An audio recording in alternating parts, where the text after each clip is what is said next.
Hello, everyone, and welcome to Parallel Magic, the science fiction and fantasy book show.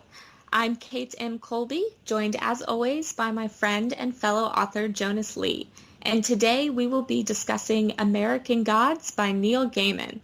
How's it going, Jonas? Oh, today is wonderful.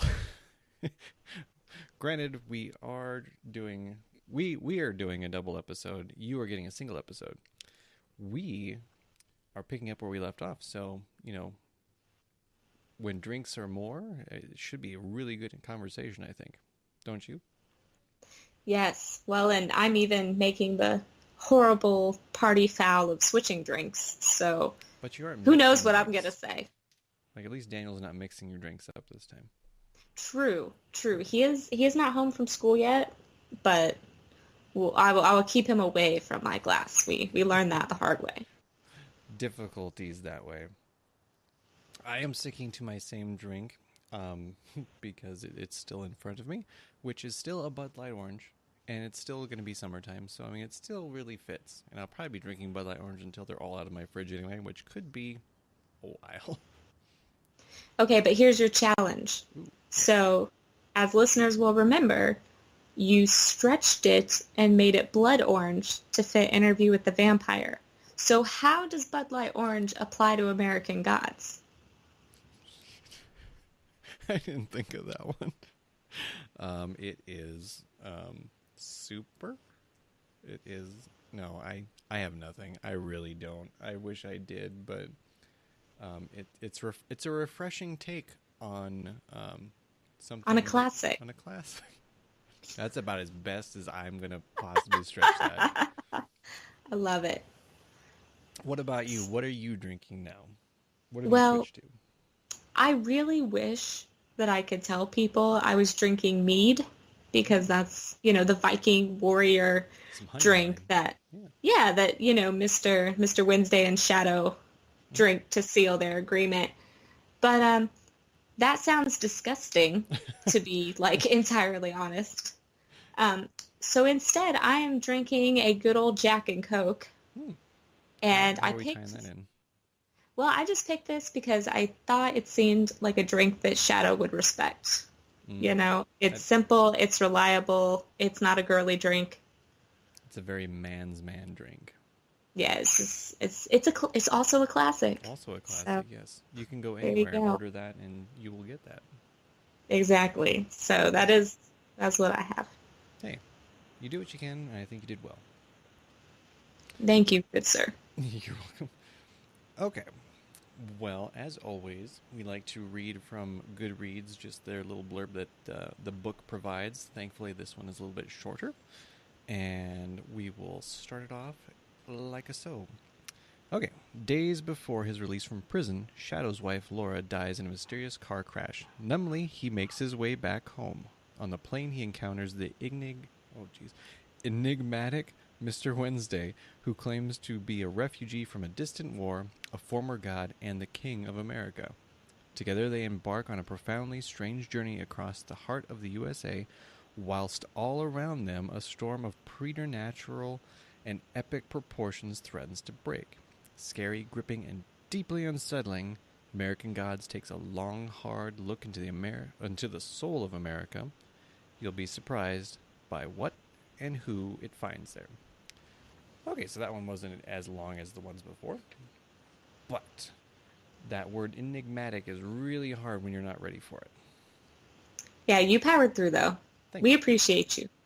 I'm really trying to get my linguistics under control. All right, well, I will kick us off because I had kind of an interesting experience when I read American Gods. Okay. So Preface it with when was the last time you read it?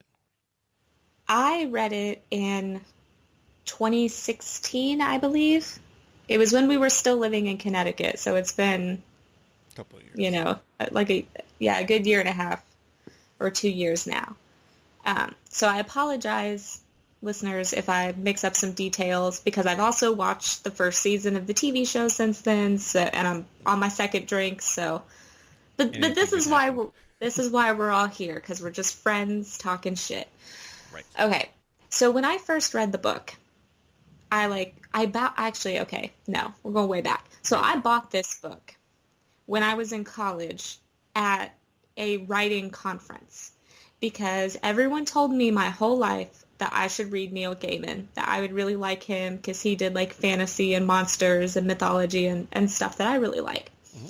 So I'm at this writing conference. I'm in Portland. I'm at PALS, that like big bookstore that's like, it's huge. It's like 7 bookstores combined. Like each genre has its own room. Oh, so it's like a Like, Walmart of bookstores. yeah, it's glorious. So anyways, so I decide I'm gonna buy American Gods and I'm gonna do this. I'm gonna read Neil Gaiman. So then, like a lot of my impulse book buys, it sits on my bookshelf for like 4 years. Which happens to about 90% of people every Yeah, year. I, Like, I oh, I want think to we're read all that in 4 we're years. yeah, we're all together on that. So anyway, so I get to this point in 2016 and I'm between books and I'm like, Daniel, my husband, I don't know what to read. What should I read? And he goes to my bookshelf and he pulls American Gods off and he puts it in my hand and he's like, you have to read Neil Gaiman. Mm-hmm. And I'm like, okay, let's do this. So I slog through the first 200 pages and it's slow and I like can't connect with Shadow because he's like so stoic and I'm like confused as hell because I like mythology but I haven't studied it very much, so like I know I'm not smart enough for this book and like there's so many references I'm missing, and I get to like the 250 page mark and I look at Daniel and I'm like, dude, I don't think I could do this. And he's like, no, you can't quit. And I'm like, I'm not a quitter. I'm going to stick through it. But like, I got so frustrated. I even wrote a blog post about it, about like how much I love the world and the premise, but like, I just couldn't get into this book. Oh, okay. So anyway, finally, I put the book aside for like a month or two. And then I finally pick it back up. I refresh myself, kind of skim through what I'd already read. And then apparently I set it down like right before it got good, or Oh. I came in with a better attitude or something. I don't remember exactly where it was in the plot, but then I just powered through the rest and I like hung on every word and I loved all of it. So the point is that I really struggled with this book and like it took me forever to get through it, but once I did, I loved it, and like now I've gone on and read some of Gaiman's comic books and like watched videos of him talking about writing on YouTube, and I'm like all on the Gaiman train, and I'm talking really fast because I'm super excited about him and like I want to be him when I grow up and like all these things. But yeah, so anyway, that is my journey with American Gods. That sounds like quite a epic journey almost, I would say. It really was. Well, and it's not like it's a short book either. I think it's like the book itself is 635 pages. I mean, that's not like anything to scoff at. That's hefty. I see Yes, 600-page books and I go, well, that'll never happen this year. So, and to preface myself, I actually went through the audiobook on this one because I enjoy audiobooks a lot, and I can actually get through more books a year that way than anything else. I think I mean, it's been a while for me too. I think it's been at least a year, maybe a year and a half. I think you actually might have turned me on to it. I'm looking at your review. It was back in 2014. That's No way. Yep, that's what it says. April of 2014. It's been 4 years since you've read that book. Well, reviewed that book, I should say. Maybe you've read it. That must have been like when I shelved it. It was in 2014 because I read it in Connecticut. I didn't even live in Connecticut yet. Are you sure? Yes, I'm positive because I read it on the fucking commuter train and like that stuff is seared into my soul. I will never forget. I don't remember what I went through. I mean, I think I might have been late 2015. I mean, it was still a very lengthy audiobook. I think it was like 38 hours, something like that.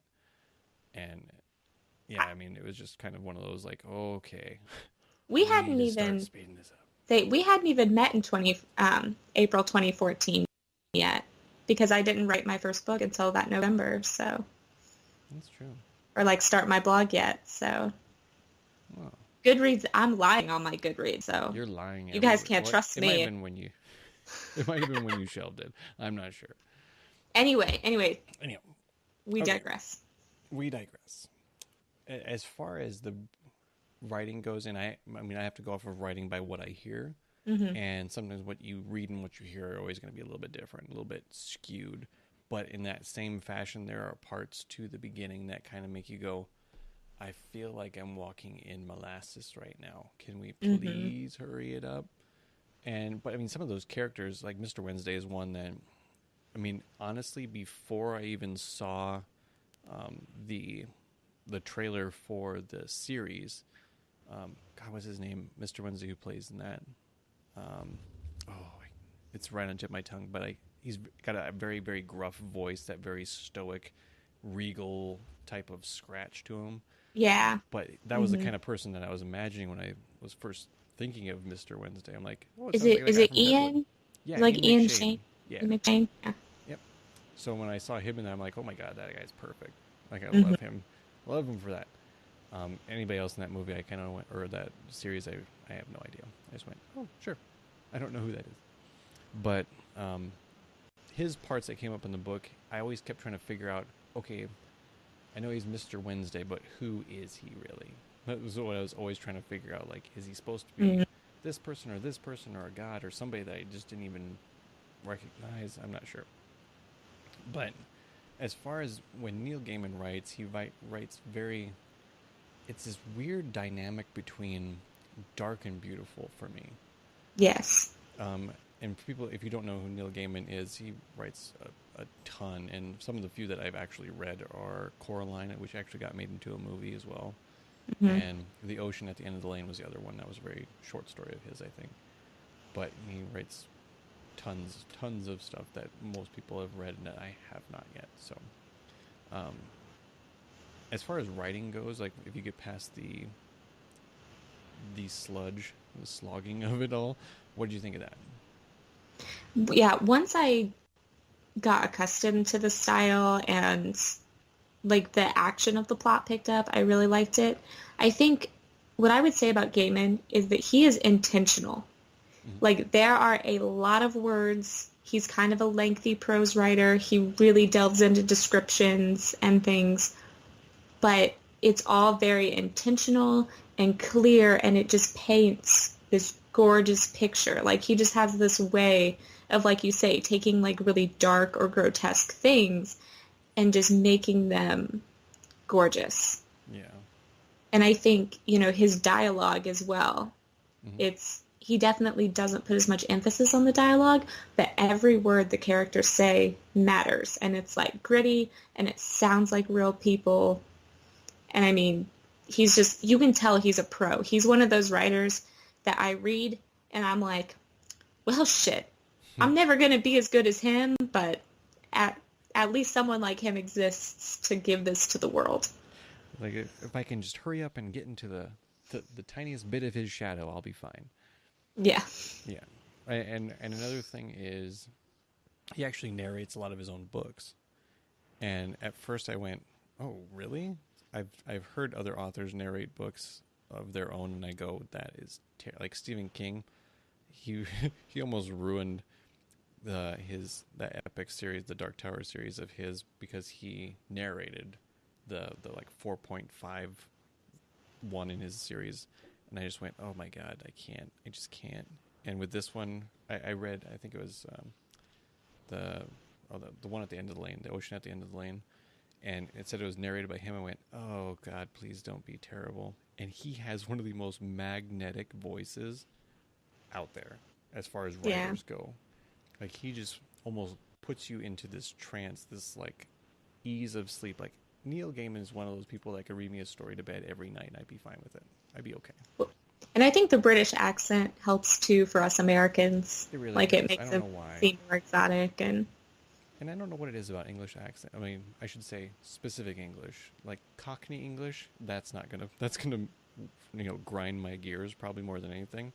But his version of whatever dialect that is one of those that just like I'm at ease. I am comfortable.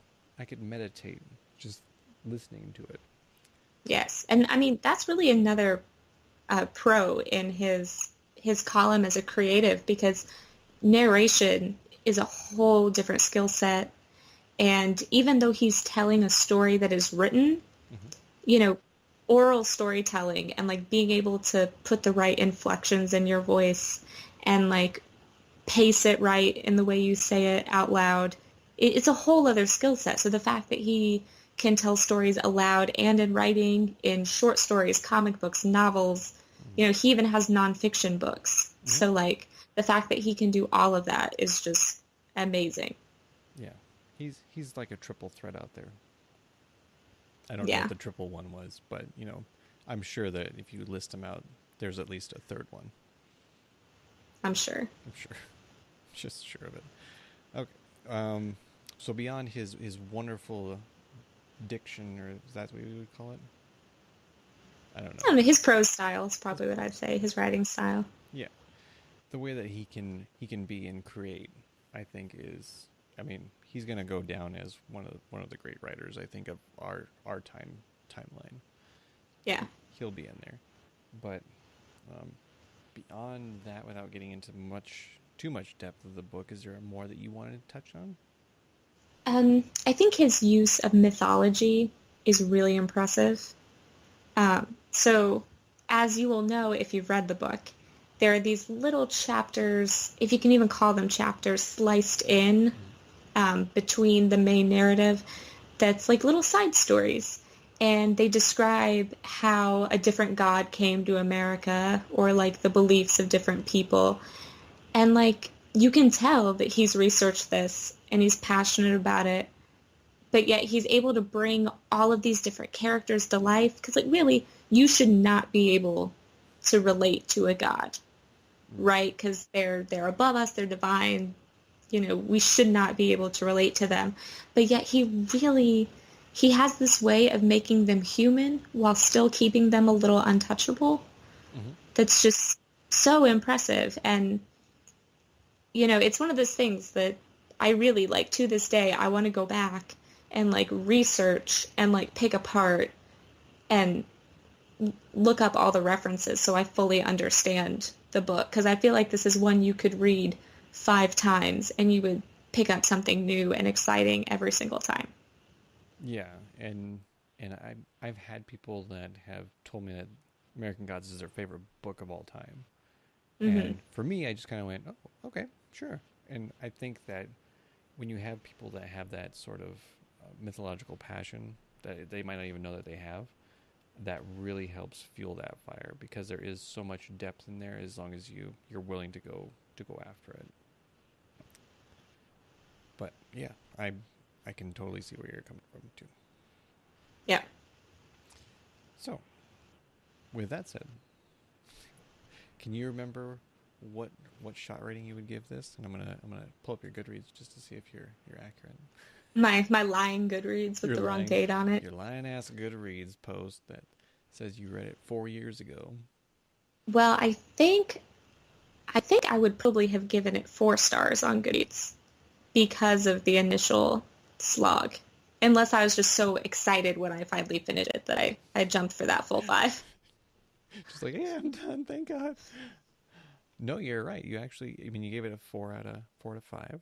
I gave it 4. Well, now with the benefit of nostalgia and hindsight being 2020, Yeah, I'd probably give it 9 out of 10 9 out of 10. That's not because bad. yeah, and I withhold that one shot just because it did like the beginning slow Yeah. and it took a while to get adjusted to the world to like really drink in the concept. And to this day, I maintain that Shadow is just a little too stoic for me.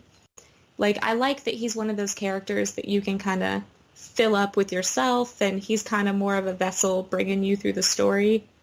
But I don't like that he just kind of gets dragged along and he's not very emotional.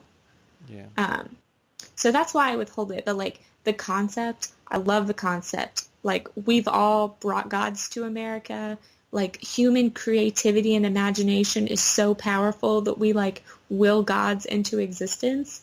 Mm. Like that's badass, and that makes me feel really awesome that like my imagination could be that powerful. So Well, that's my rate. that's a pretty good rating. Myself, I'll probably just stick in that 8 out of 10. I'm sure if I go back and I don't want to say reread, re-listen to it and actually start picking up on a little bit more of the details instead of the somewhat dry parts, I guess I would call it. Mhm. You'll get more immersed into that culture and sense of gods and everything that goes along with this story. So I'm going to stick to 8 out of 10 just to be on the safe side. That's fair. And maybe if I give it a second go through, or maybe if I even watch this show, I think it's on second series now, or second Yeah, they're season. filming the second season now, Okay, and it's on Stars for anyone who is interested. yeah, I'm waiting for that second season to be done, and then I'm gonna do one of those little Stars free previews and just watch 2 whole seasons and then dump it because There you go. there's really nothing else I need on Stars, honestly. That's literally what we did with Amazon Prime. We got like the discounted or free Yeah, trial of Stars, binged American Gods, and got rid of it. and then this next So season, one of you will choose a different address or something. yeah, yeah. So work the system, Work the people. system as best you can. Get free stuff. Yeah. but but yeah. So at this point, then we will go into a little bit more of the intricacies of American Gods. Just to, I mean, I'm going to try to remember a lot of it, and I'm sure you're going to try to remember a lot of it. And those of I you, got you. you got me. Okay, good. And anybody out there who is in our same boat and we missed something, let us know. Comment on one of our many social media platforms and let us know what we missed out on. But with that said, American Gods, one of the things I loved was them bringing in new gods, and not just any new gods, but like the internet. That shit Yes. was just like, that made me go, and now I'm very interested in this book. Yes, I loved internet and I loved media. Media, yeah. She's the one that comes in through the TV and stuff. Hmm. And that was just, I love it because it's awesome, but it's also just like such a brilliant example of like putting a social critique into a book. Because it's like, yeah, we watch way too much TV. We are linked to our smartphones. Like, I feel like if it had been written today, we'd have like Facebook as a god in and of itself. Yeah, and Google. Yeah, like it wouldn't just be internet. It would be like individual websites would be gods. They'd be like a clan. Yeah. And well, and even with that, he wrote this, what, in 2001? Internet was Hmm. just, I mean, it was pretty brand spanking new. It was only like 5, 6 years old as far as like mainstream.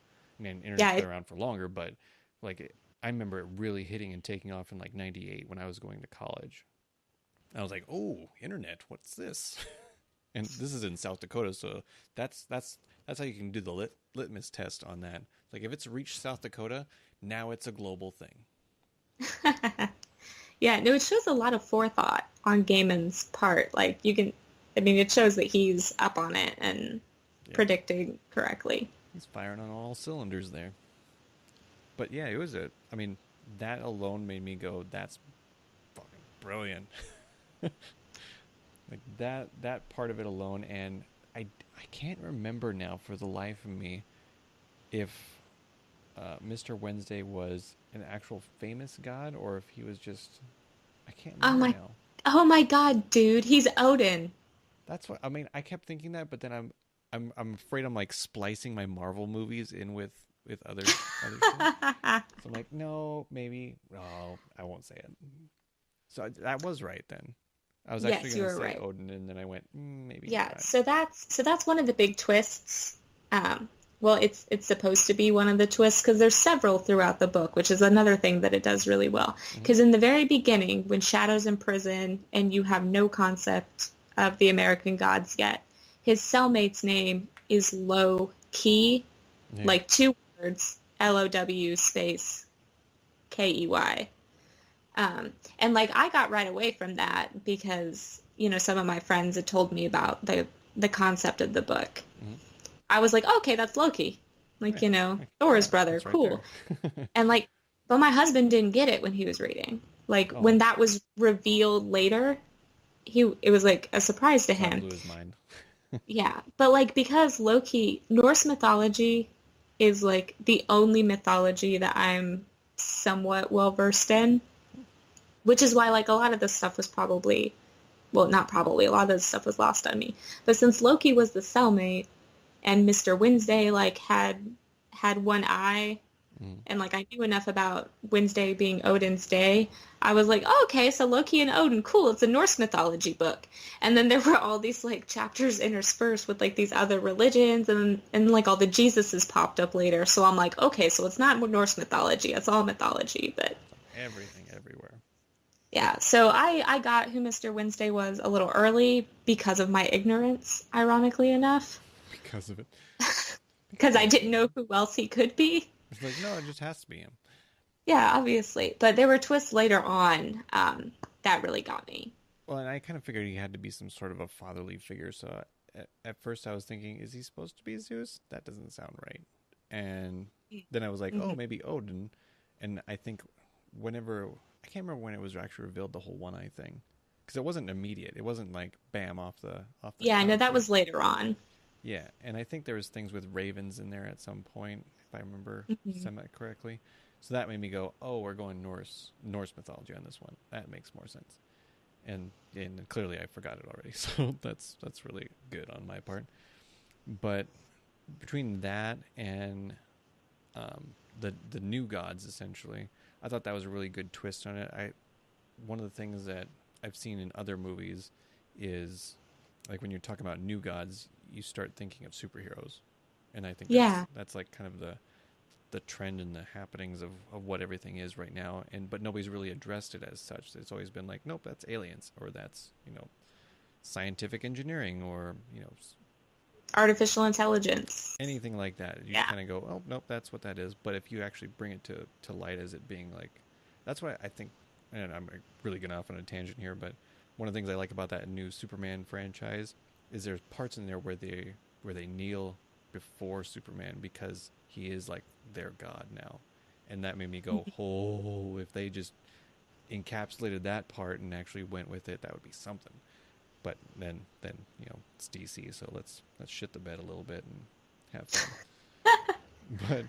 But that is neither here nor there. That is neither here nor there. That is a different podcast somewhere in the future, I'm sure. But American Gods, one of the things I never really clutched onto it, and I can't remember it now for the life of me, and maybe you can refresh my memory. At the end of the story, when I think Shadow goes to like some snowy mountainside, if I remember correctly, or maybe it's just some remote area, and I'm just imagining snow. No, he like goes over to Europe and like goes to, I don't remember if it's Iceland or Norway. Like, this is more ignorance, but he goes to where the actual Vikings were. Okay, so I mean, I just assumed cold, no matter what.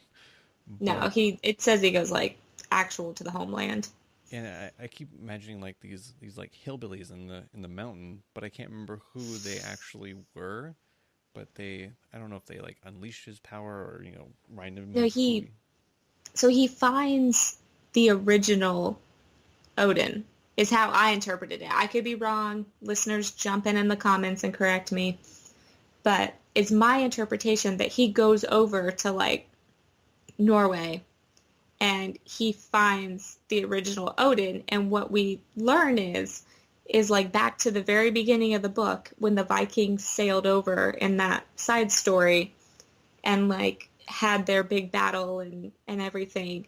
That didn't exactly bring Odin over. It like created a new American version of Odin in North America.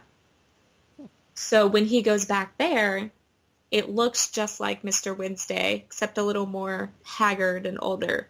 But it's because it's like the original Odin. Kind of like when Shadow goes to see Easter, and there's like all these different Jesuses there. There's like black Jesus, white Jesus, Mexican Jesus, actual Middle Eastern Jesus. All the Jesuses are there. Yeah, like, it shows that like Jesus is one, divine figure, but all these different cultures have their own conception of him. So that's what's mirrored when Shadow goes to Norway. And I love that because like, yeah, you could worship the same God as someone. I mean, look at like Catholics and Protestants. Mm-hmm. They worship the same God, but they have totally different, opinions on how to do it and how things should be interpreted. So it's cool. One of the things that I remember, that part, I think I understand why I was confused now, because I think when I was listening to it, you don't have the benefit of just pausing and going back to a specific point of reference. Hmm. Yeah, You're that's fair. like, what? Oh, just never mind. And then it keeps going. I'm like, okay, now I'm really lost. Like, who's this hillbilly guy on the side of the road that's doing stuff? But beyond that part of it, um, what was it? Oh, I think there's a line in the Bible, and I'm horrible at quoting anything in the Bible. There's just no way I'm ever gonna know. But the like, what is it? You do on earth, and it will hold true in heaven, type of thing. I don't know if that makes Yeah, sense. yeah, it's kind of like the paganish version is like as above, so below. Like if it holds true on earth, it's true in the kingdom of heaven type thing. Yeah, The and sentiment behind. I think I got that from the movie Dogma too. So that's probably where I'm kind of confused. But with that in mind, the fact that anything that's highly worshipped or believed in suddenly becomes a godlike figure. That's where I was seeing all those different Jesuses going. Well, yeah, of course there's different ones because everybody's seeing him differently, and there's different these and that, and now that's why the internet, that's why the media is there. It could be anything. I mean, at this point, it's going to be like selfies are worshipped. So, so you can only imagine what ridiculous ass gods we'd have if it was made today. There's a giant apple-shaped god. Giant apple shape, just with one bite out of it. That's it. Yeah, and it glows. And it glows. And it pulsates in the sky and brings light. But with all that, I mean, it's a very well constructed book when you get past the whole let's build this story up portion of it, which, I mean, Gaiman is very long winded and he's very methodical, I think, in his, like you were saying, with his word choice, with how he's setting a scene, and he doesn't want to be rushed at all, ever. I mean, his books are extremely long, even his short story that I listened to, still long. I mean, that was probably as long as my actual book that's out there. And that's just his, like, yep, that's just a quick one. And he's probably one of those guys that can write it on the plane over from England to America. But I mean, once you get past that point and you actually see a lot of the ideology that he's bringing to light. I mean, for me, it was a really great story. But I digress. That's why you need to get past the first, quarter to a third of that book to really embrace it. Yeah. And I mean, it's all worth reading. It's Yeah. not like some books where there's like a useless prologue or like the author just started the story too early and they really could have left a bunch out. Like you actually need all of it too. And that's what's important. Like it is a little long-winded, but it is necessary to set up the world and pay off things that happen at the end. Mm-hmm. Yep, that makes complete sense. Well, yeah. Trying to think if there's anything else that I can't remember or recall too much, but Well, I would like to talk real quickly about my two favorite twists. So some of the twists we had were revealing Mr. Wednesday as Odin, revealing Shadow's cellmate as Loki, and then later on that Shadow's like Odin's son and he has to die for him and all that. But my two favorite twists, so the first is when the battle between the new and old gods finally comes to a head, you learn that like Loki is this Mr. World, but he's been working with Odin the whole time. mm-hmm. And like they work together, and that just totally blew my mind. I love that. Yeah. Like I didn't see that coming at all. And then I also loved, this is another great twist that my ignorance gave me. And instead of like letting me see it, it kept it from me. Was the guy who they go to his apartment and Shadow loses the checkers games. So he's like, when this is all over, I get to bash your skull in with my hammer. Yeah. But then when Shadow finally goes back, like a very noble person, because I'd have just run the hell away. Mm-hmm. So when he goes back to receive his bludgeon, the god's other side has taken over because the season has changed. Like it's no longer the winter version of the god, it's like the spring version. So he just like very lightly taps Shadow with his hammer and lets him live. And like I loved that because I didn't see that coming at all. And it's like, yes, that so embodies what these older, more ancient ideas of gods are like. Like sometimes they're assholes and they just want to kill humans and ruin their lives, and other times they're like really benevolent and fair. That's true. Yeah, I guess I remember the guy, and I remember that bet and everything, and I just remember at the end going, "Oh, great! Now he's just gonna die and splat everywhere."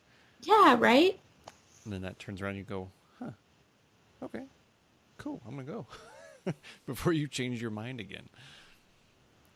Yeah, yeah, I don't know why I love that twist so much, but I thought it was really cool because with all the bloodshed throughout the book and with knowing Gaiman's reputation as a writer, Mm-hmm. I really thought he might kill Shadow. Like, I most books, I'd be like, nope, you can't kill the protagonist. Not possible. But Well, with he's him, Jonas. I would have, I could have believed it because I believe him to be that daring and inventive. But I'm glad he didn't. Me too. I actually started liking Shadow more and more as the book went on. As more you got to actually know him. So yeah, Yeah. it was good telling. Good long. I mean, I'm glad that it's just one book. I don't think that dragging this on into a sequel would really be that beneficial. No, I don't think it would. I think if you wanted to do a sequel, I wouldn't even do it as a proper like chronological sequel. I would just do a different human that gets wrapped up in a different god's bullshit.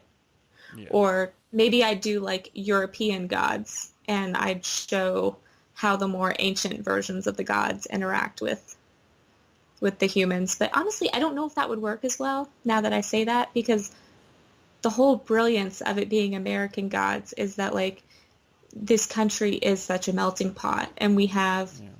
all these different cultures active in our society, but then like we also have all these remnants of cultures that like we don't necessarily remember why or how we respect a certain tradition, but it's just there. Like, my ancestors are like German and Irish immigrants for the most part, and like I don't have really any real connection to those cultures, but like there are still little things in my family that we hold on to that just might be enough to keep one of those gods alive. That's true. It's a good point. Like how long can some gods stay, and how quickly they can go. 'Cause I think they mentioned some of those gods that are here and gone that you don't hear about anymore because they're Hmm. not worshipped or thought of.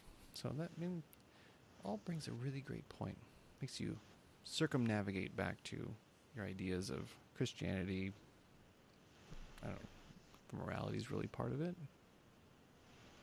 but like, what do No, you I don't. believe in? Type of mantra. Yeah, I don't think the statement is so much in morality, just so much as like our culture and what we choose to believe and create and how it has meaning and like what we place value on. Mm-hmm. Because, in times past, we didn't have science, so we didn't understand a lot of things. So we put all of our faith in religion because it was a way to explain the unexplainable. And the more we can explain, the more we put value in technology, like the internet, like media, Mm-hmm. like our old God that I want to see in the next edition of the book. So, yeah, I think it's about what we value and what we can imagine as people, because in the end, we're what gives these gods power. Absolutely. Wow, that was deep. That's what Jack and Coke can do to you. That's what it can do. Now, just stay away from the topics of religion and politics past this book, and you're set. Yes. Yes, like American gods, we accept all types. So All are accepted here. we are not one of those We're podcasts. not one of those podcasts. Well, I think it was a brilliant book. Yeah, can't really say quite quite enough about it. It's one of those things that's probably going to be dissected and looked at even further down the road. I mean, for only being, 17 years old. It's gotten some pretty good traction, I think, so far. But Yes, and if you like this, don't be like me and like deny Gaiman just because everyone tells you to read it. Like, I'm reading Sandman now, his comic book series that's about like the Sandman who makes us sleep, and it's great. It's great. It's more of this like mythological type stuff. It's awesome. Read it and review it. And review it. That's one thing we always like to encourage around here. If you read something, please review it because, well, Amazon likes to take reviews away, as some of us have found out in the last few weeks, and we hate that. but the more you can put out there, even if it's just Goodreads, I mean, honestly, that's more of a rubric that I go by than anything. But it helps not only your friends, your family, but people who might just happen across it, go, is this any good? And you might be the first review on there.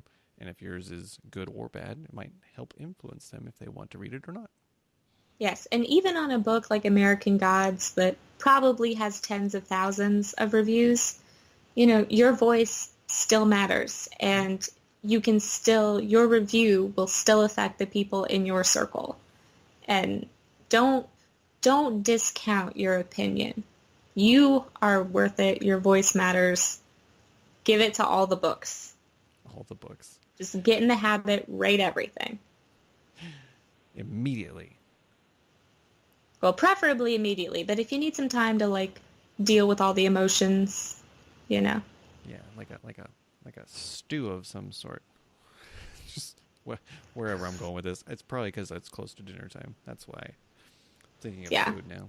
Probably a good idea that we wrap this up so we can go eat now. You probably need more food in your system now that Jack and Coke's probably drained. Probably. Well, and now you're just making everyone hungry. So we've got to let them go. We've got to. All right. Go out there. Go find us. We're on Facebook, Twitter, Instagram, World Wide Web. Goodreads, YouTube. As always, every link to our social media accounts will be in the show notes. So just go down there. Wherever you are, we probably are. So just connect with us. Let us know what you thought of the episodes. Let us know what books you would like to hear us review. And just say hi, because we're nice people and we'll say hi back. It's actually us. It's not like fancy assistants. I know. So far, we are it. We are the only thing that's out there. So we will respond. We will say hi back. But I'm going to let us go on that one. We're reviewing, I think the next book that we're going to be into is Cinder, which is like a retelling of Cinderella, I believe. Yes, it is by Marissa Meyer, I believe is how you pronounce it.